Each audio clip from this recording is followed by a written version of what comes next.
Eu cred că fiecare dintre noi ajungem acolo unde suntem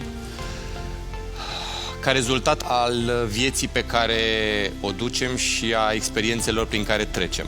Tu ai spus că ești adoptată, dar eu cred că asta contează, pentru că asta este parte din viața ta, cu bune și cu rele.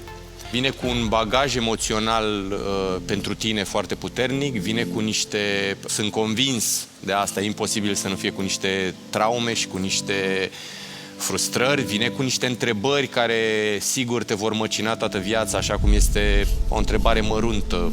Moștenesc vocea de la părinții mei natural sau nu? Și inclusiv prestația din seara asta vine cu toată această încărcătură.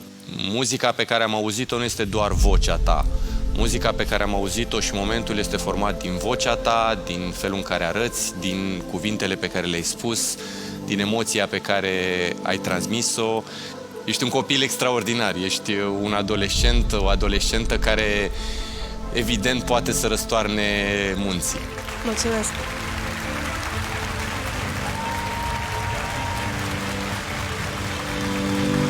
Și ținând cont de toate lucrurile astea și despre faptul că eu cred că fiecare om care vine poate să transmită un mesaj pentru fiecare dintre noi, eu o privesc așa personal, mi se pare că mi-ai transmis așa un mesaj și da, eu cred că trebuie să mergi direct până în capăt. Oh!